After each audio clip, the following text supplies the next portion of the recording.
Yn y fideo yma, mi wnawn ni drafod sut i benderfynu os yw dau siap yn gyflun neu beidio.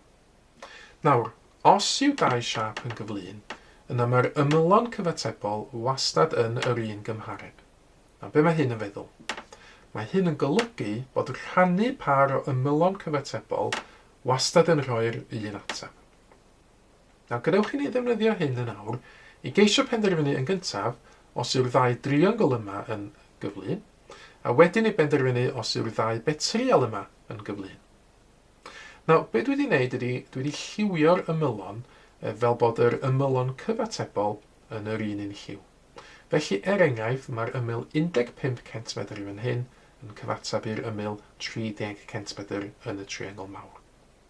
Nawr, i benderfynu os yw'r ddau driongl yma'n gyflun, dwi angen rhannu par o ymylon cyfatebol.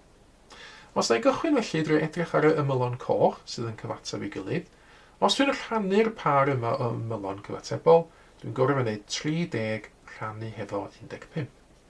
Yr ateb i hyn ydy 2.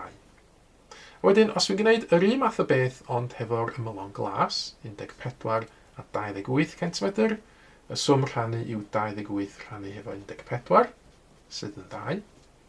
Ac yna, wneud o eto hefo'r ymylon gwyrdd, 8 ac 16, mae 16 rhannu efo 8 yn 2. Nawr, gan fy mod i wedi cael yr un ateb, tair gwaith yn hyn, mi fedrai gasglu o hyn fod y ddau driongl yma yn gyflun. Ac felly y casgliad ydy hyn. Mae'r trionglau yn gyflun.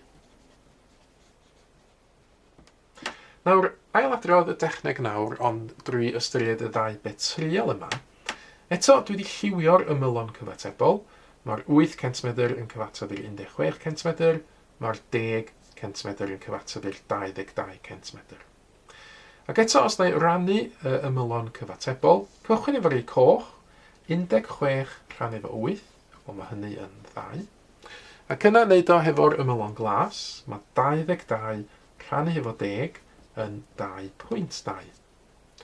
Ond y tro hyn, sylwch, dwi wedi cael 2 ateb gwahanol. A mi fyddai gasglu o hyn fod y petriolau yma ddim yn gyflun.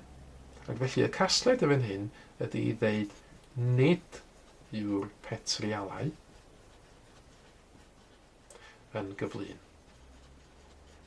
Felly, i grynhoi, os ydych chi'n cael yr un ateb bob tro wrth rannu ymylon cyfatebol, mae'ch siapiau chi yn gyflun. Os ydych chi'n cael atebion gwahanol, nid yw'ch siapiau chi yn gyflun. Nawr, ceisiwch chi y techneg yma nawr hefo yr ymarfer yma. Mae gennym ni barau o siapiau eto fan hyn.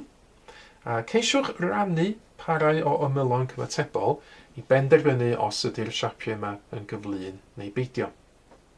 Unwaith ydych chi wedi rhoi cynnig arni hi, cymharwch eich atebion chi wedyn yn erbyn yr atebion cywir sydd yn awr yn cael ei dangos ar y sgrin. Mae mwy o fideos adolygu ar gael ar ein sianel YouTube Adolygu Mathemateg. Am y newyddion diweddaraf neu holi cwestiwn, dilynwch ein cyfrif trydar @mathemateg. Neu ewch i'n gwefan www.mathemateg.com am fwy o adnoddau adolygu.